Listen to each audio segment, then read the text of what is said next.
Hello दोस्तों, मैं आकाश कुमार लेकर आ गया हूँ हिंदी से संबंधित क्लास नंबर 2 वर्णमाला। चैप्टर है हमारा वर्णमाला और स्वागत करता हूँ आप सभी का आपके चैनल HMR क्लासेस पर।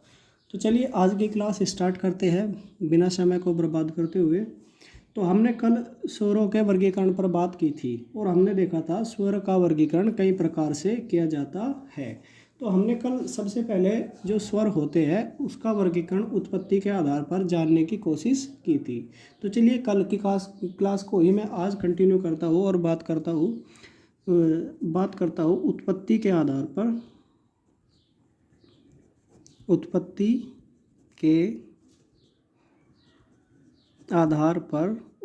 के आधार पर स्वरों का वर्गीकरण। तो उत्पत्ति के आधार पर जो स्वर होते हैं वो आपके दो प्रकार के होते हैं। उत्पत्ति के आधार पर जो स्वर होते हैं वो आपके दो प्रकार के होते हैं। एक और लिखेंगे आप मूल स्वर, क्या लिखेंगे दोस्तों? एक और लिखेंगे आप मूल स्वर और दूसरी ओर लिखेंगे आप संधि स्वर। संधि स्वर, और इस संधि स्वर का दूसरा नाम होता है दीर्घ स्वर। क्या होता है? दीर्घ स्वर, या हम इसे बोल सकते हैं गुरु स्वर। गुरु बड़ा होता है ना दोस्तों, गुरु स्वर। तो हमने देखा उत्पत्ति के आधार पर जो स्वर होते हैं उसका वर्गीकरण दो प्रकार से किया जाता है। नंबर 1 मूल स्वर और नंबर 2 होगा आपका संधि स्वर या दीर्घ स्वर या गुरु स्वर। तो आपको जानना है मूल स्वर। मूल स्वर ये देखना है, ये चार होते हैं, ये चार होते हैं। ये क्या होते हैं दोस्तों? चार। मूल स्वर आपके चार होते हैं। कौन कौन से होते हैं? ए, ई, उ और री। ए, ई, उ और री। तो मूल स्वर आपके चार होते हैं। चलिए बात करते हैं संधि स्वर, दीर्घ स्वर या गुरु स्वर के विषय में। तो ये क्या होते हैं? तो जो स्वर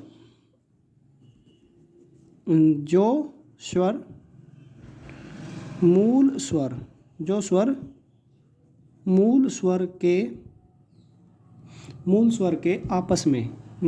के आपस में मिलने से बनते हैं। क्या कहलाते हैं? मिलने से बनते हैं अथवा इनके योग से बनते हैं, संधि स्वर कहलाते हैं। संधि स्वर या क्या दीर्घ स्वर या गुरु स्वर कहलाते हैं। गुरु स्वर कहलाते हैं। तो यहाँ पर आपको ध्यान रखना है, और ध्यान क्या रखना है दोस्तों, जो हम स्वर का वर्गीकरण होता है कुल 11 स्वरों का वर्गीकरण करते हैं। जो मैंने कल आपको 2 अनुस्वार और विसर्ग बताया था उसका इनसे कोई संबंध नहीं है। हम कुल 11 स्वरों का वर्गीकरण करते हैं। लेकिन अब दोस्तों आपको जानना क्या है, जो आपके मूल संधि स्वर या दीर्घ स्वर होते हैं या गुरु स्वर होते हैं इनको भी हम दो प्रकार से विभाजित करते हैं। जो आपके दीर्घ स्वर या गुरु स्वर या संधि स्वर होते हैं इन्हें हम दो प्रकार से बांटते हैं। और नंबर 1 होता है इसमें आपका मूल स्वर। नंबर 1 होता है इसमें मूल, और दीर्घ है तो दीर्घ और लगा देंगे, मूल दीर्घ स्वर। मूल दीर्घ स्वर। और दूसरा आपका होगा संयुक्त स्वर। दूसरा आपका क्या होगा? संयुक्त स्वर। दूसरा आपका होगा संयुक्त स्वर। तो आपके जो मूल दीर्घ स्वर होते हैं वो होते हैं 3। तो देखिए कौन कौन से होते हैं? आ, ई, उ। ये आपके क्या होते हैं? ये आपके होते हैं मूल दीर्घ स्वर। क्या होते हैं आपके? मूल दीर्घ स्वर। बाकी आपके क्या बचे? संयुक्त स्वर। ए,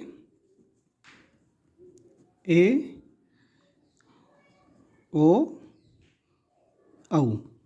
तो ये क्या हुए आपके? संयुक्त स्वर। ठीक है दोस्तों, यहाँ तक बात समझ में आई? चलिए बात करते हैं नेक्स्ट बात करते हैं दोस्तों क्या मूल स्वर आपने देखे। मूल स्वर क्या देखे आपने? ये 4 होते हैं, आ, ई, उ और री। फिर आपने देखा संधि स्वर या दीर्घ स्वर या गुरु स्वर, ये कितने होते हैं आपके? ये आपके 7 होते हैं। 3 इसमें होते हैं मूल दीर्घ स्वर आ, ई, उ, और बाकी होते हैं संयुक्त स्वर 4 ए, ओ और औ।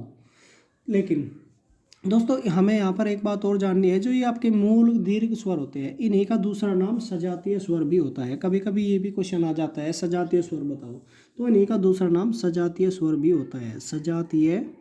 सजातीय स्वर भी होता है, इन्हीं का दूसरा नाम सजातीय स्वर होता है। सजातीय दोस्तों यानी सेम जाति से, क्योंकि आपने देखा जैसे आ किसके मेल से बना है दोस्तों, ए प्लस ए के मेल से क्या बना है आ, तो इसीलिए सजातीय यानी सेम जाति से बनने वाले शब्दों को स्वरों को सजातीय स्वर कहते हैं। जैसे आपने देखा ई, बड़ी ई जो आपका बना है वो ई प्लस ई के मेल से क्या बना है बड़ी ई, यानी सेम जाति के मेल से ये बना है। जैसे आपने देखा बड़ाऊ, तो ये दोस्तों ऊ प्लस ऊ के मेल से क्या बना है बड़ाऊ, तो ये क्या हुआ आपका सजातीय स्वर। और यहाँ पर एक और आपको महत्वपूर्ण बात जान लेनी है। महत्वपूर्ण बात वो है क्या, उस महत्वपूर्ण बात को भी देख लेते हैं। महत्वपूर्ण बात है क्या, तो आपने क्या देखा, जो मूल स्वर होते हैं, मूल स्वर का दूसरा नाम होता है लघु स्वर। क्या होता है लघु स्वर। और इसका एक नाम और होता है, एक नाम और क्या होता है इसका ह्रास्व स्वर। क्या होता है दोस्तों ह्रास्व स्वर, ह्रास्व स्वर। तो आपने देखा मूल स्वर के, जो आपका मूल स्वर हुआ इसके भी 3 नाम हुए। मूल स्वर के 3 नाम क्या क्या हुए, मूल स्वर, लघु स्वर, ह्रास्व स्वर। और ये कितने होते हैं 4, आ, ई, उ और री। फिर आपने देखा संधि स्वर और दीर्घ स्वर और गुरु स्वर। पहली बात संधि स्वर होते क्या है, जो स्वर मूल स्वर के आपस में मिलने से बनते हैं वे क्या कहलाते हैं आपके संधि स्वर कहलाते हैं। आपने देखा फिर संधि स्वरों का भी हमने वर्गीकरण किया। मूल दीर्घ स्वर का ही दूसरा नाम क्या होता है सजातीय स्वर या फिर संयुक्त स्वर। तो आपने देखा सजातीय स्वर या मूल दीर्घ स्वर कितने हुए आपके आ, ई, उ, और संयुक्त स्वर आपके कितने हुए 4, ए, ओ, औ। चलिए बात करते हैं नेक्स्ट, बात करते हैं इससे आगे की दोस्तों। तो बात करते हैं नेक्स्ट बात करते हैं उच्चारण के आधार पर। स्वरों का जो उच्चारण है उच्चारण के आधार पर, उच्चारण के आधार पर स्वरों का वर्गीकरण। तो उच्चारण के आधार पर स्वर जो होते हैं उनका वर्गीकरण देखते हैं हम किस प्रकार से करते हैं। तो सबसे पहले देखते हैं उच्चारण के आधार पर ये कितने प्रकार के होते हैं, कौन कौन से होते हैं और क्या होते हैं। तो यहाँ पर देखते हैं दोस्तों उच्चारण के आधार पर ये 3 प्रकार के होते हैं। कितने प्रकार के, 3 प्रकार के होते हैं। उच्चारण के आधार पर कितने प्रकार के होते हैं, 3 प्रकार के होते हैं। तो 3 प्रकार के कौन कौन से होते हैं चलिए देख लेते हैं। नंबर 1 होता है जो आपने पढ़ा, नंबर 1 होता है आपका ह्रास्व स्वर। और दोस्तों इसी का ही अभी मैंने दूसरा नाम आपको क्या बताया था, ह्रास्व स्वर। इसका दूसरा नाम बताया था मैंने आपको मूल स्वर या लघु स्वर। चलिए बात करते हैं बी कौन सा होता है आपका उच्चारण के आधार पर दीर्घ स्वर। क्या होता है आपका दीर्घ स्वर। और नंबर सी जो आपका होता है वो होता है आपका प्लुत स्वर। क्या होता है प्लुत स्वर। नंबर सी जो आपका होगा वो होगा प्लुत स्वर। चलिए अब एक एक करके देख लेते हैं ह्रास्व स्वर क्या होता है, या दीर्घ स्वर क्या होता है, या प्लुत स्वर क्या होता है। वैसे आप सभी देख के आ चुके हो। चलिए नंबर 1 गिरते हैं। नंबर 1 गेरिए ह्रास्व स्वर। नंबर 1 गेरिए, नंबर ए है आपका ह्रास्व स्वर। तो ह्रास्व स्वर के बारे में आपके लिखना है, क्या लिखना है, जिन स्वरों के उच्चारण में, यहाँ पर आपको लिखना है जिन स्वरों के उच्चारण में जिन स्वरों के उच्चारण में कम समय लगता है। कितना दोस्तों,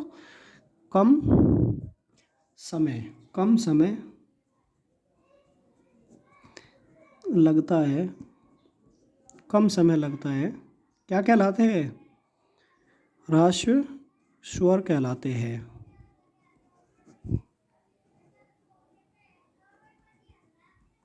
ह्रास्व स्वर कहलाते हैं। चलिए कोई बात नहीं, तो देखते हैं। मैंने आपको बताया इनका दूसरा नाम क्या होता है, लघु स्वर। इन्हें लघु स्वर भी कहते हैं। दूसरा नाम आपने इनका क्या देखा, इन्हें लघु स्वर भी कहते हैं। और आप पहले ही देख चुके हैं ये संख्या में कितने होते हैं, 4। अभी आपने ऊपर देखा ना, तो ये 4 होते हैं। और कौन कौन से होते हैं 4, बताइए बताइए बताइए। ए, और क्या हुआ आपका, ए, बोलिए, ई, ऊ और री। जी, आपने, आप सभी को याद है। तो चलिए बात करते हैं नेक्स्ट बात करते हैं दीर्घ स्वर की। तो ह्रास्व स्वर आपको अच्छे से समझ में आया होगा, जिन स्वरों के उच्चारण में कम समय लगता है उन्हें ह्रास्व स्वर कहते हैं। चलिए बात करते हैं नेक्स्ट, बी फॉर बॉम्बे। दीर्घ स्वर किसकी बात करते हैं, दीर्घ स्वर। बात करते हैं नेक्स्ट दीर्घ स्वर की। तो दीर्घ स्वर क्या होते हैं, तो जिन स्वरों के उच्चारण में, परिभाषा आप क्या लिखोगे इसकी, जिन स्वरों के उच्चारण में लघु स्वर से 2 गुना समय लगता है। कितना दोस्तों, 2 गुना। तो चलिए मैं आपके लिए लिख देता हूँ, जिन स्वरों के उच्चारण में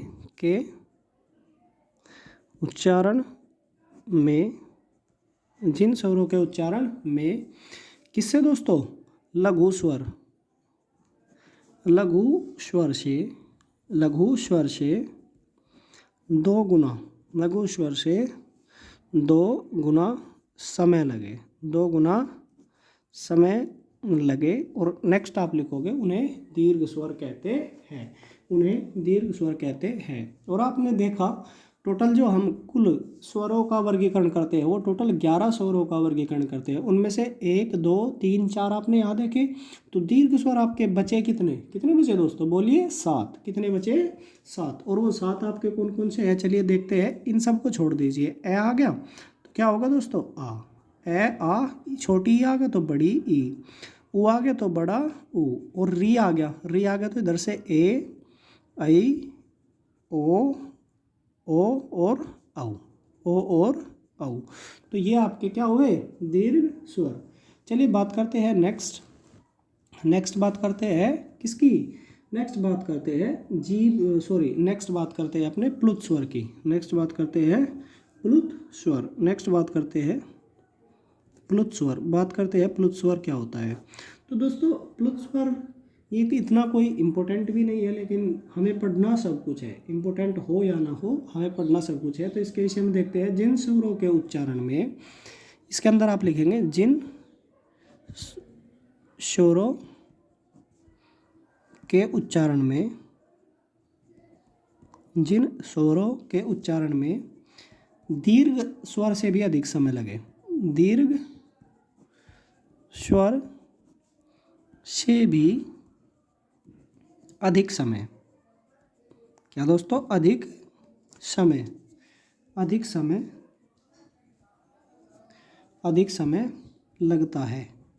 लगता है, उन्हें क्या कहते हैं, उन्हें प्लुत स्वर कहते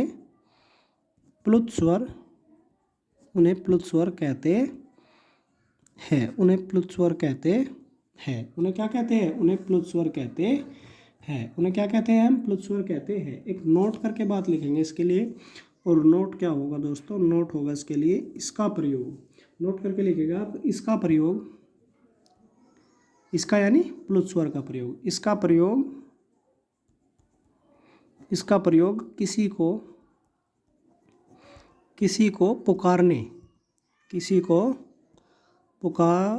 पुकारने में किया जाता है। इसका प्रयोग किसमें दोस्तों, इसका प्रयोग किसी को पुकारने में किया जाता है। जैसे आप देख सकते हो, जैसे आप कहते हैं मोहन, क्या कहते हैं आप, मोहन। तो यहाँ पर आप दोस्तों जहाँ पर एक लंबा समय या लंबी सांस ले रहे हो, लंबे मोहन, तो आप यहाँ पर क्या लगाएंगे, ये आप यहाँ पर लगाएंगे प्लुत स्वर। ये आपका चिन्ह हुआ किसका, प्लुत स्वर का। जैसे राधा, तो यानी यहाँ क्या लगाएंगे आप, प्लुत स्वर। तो दोस्तों ये आपने देखा क्या, ये आपने देखा दोस्तों क्या, प्लुत स्वर के विषय में। प्लुत स्वर क्या होता है, प्लुत स्वर किसे बोलते हैं, ये आपने प्लुत स्वर के बारे में पढ़ा। तो चलिए बात नेक्स्ट करते हैं स्वरों के जीभ के आधार। चलिए दोस्तों बात करते हैं नेक्स्ट जीभ के आधार पर। हमने दो प्रकार से देखा, अब थर्ड प्रकार से देखते हैं। और थर्ड प्रकार आपका क्या है, जीभ के आधार पर। क्या दोस्तों, जीभ के आधार पर स्वरों का वर्गीकरण। तो चलिए देखते हैं जीभ के आधार पर कितने प्रकार के होते हैं। तो दोस्तों जीभ के आधार पर आपके देखते हैं सबसे पहले कितने प्रकार के होते हैं। जीभ के आधार पर ये 3 प्रकार के होते हैं। और 3 प्रकार के कौन कौन से होते हैं, सबसे पहले नंबर 1 लिखेंगे अग्र स्वर।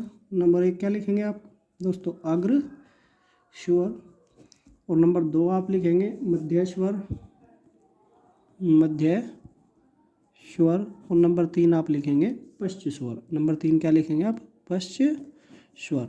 तो जीभ के आधार पर ये कितने प्रकार के होते हैं, 3 प्रकार के होते हैं। नंबर 1 अग्र स्वर, नंबर 2 मध्य स्वर, नंबर 3 पश्च स्वर। तो चलिए दोस्तों देखते हैं। सबसे पहले नंबर 1 जानते हैं अग्र स्वर क्या होते हैं।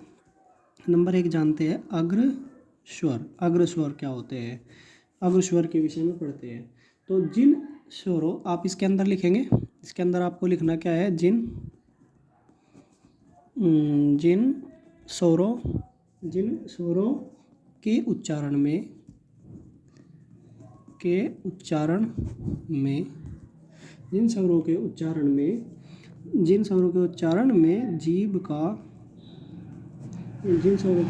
जीभ का अग्रभाग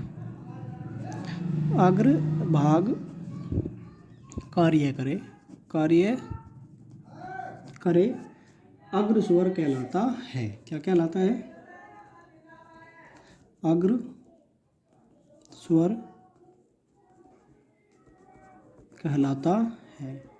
तो हमने क्या देखा, अग्र स्वर नाम से ही क्लियर है, अग्र स्वर यानी आगे का।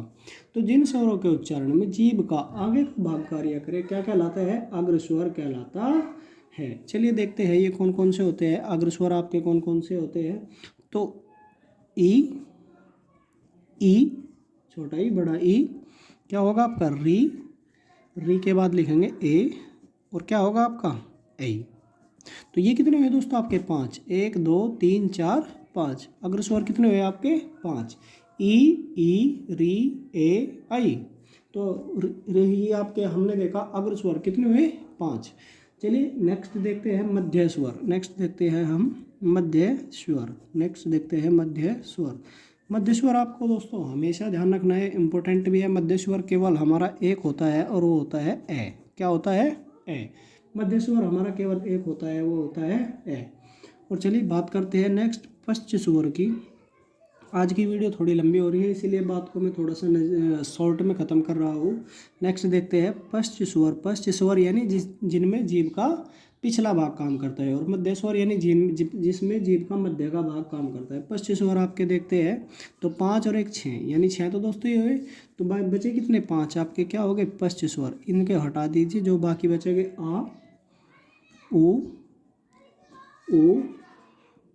ओ और औ। ये आपके क्या हुए, ये आपके हुए पश्च स्वर। तो हमने दोस्तों 3-4 प्रकार से क्या देखा, हमने 3 या 4 प्रकार से स्वरों का वर्गीकरण देखा। तो हमें कल कुछ और देखना है, जैसे और होठ खुलने के आधार पर स्वर का वर्गीकरण देखना है। तो कल की वीडियो में हम स्वरों के वर्गीकरण को ख़त्म कर देंगे, और फिर इसके बारे में कुछ अच्छी बातें जानेंगे, याद रखने के तरीके जानेंगे। तो आज की वीडियो यहीं पर रोकते हैं। थैंक यू, धन्यवाद।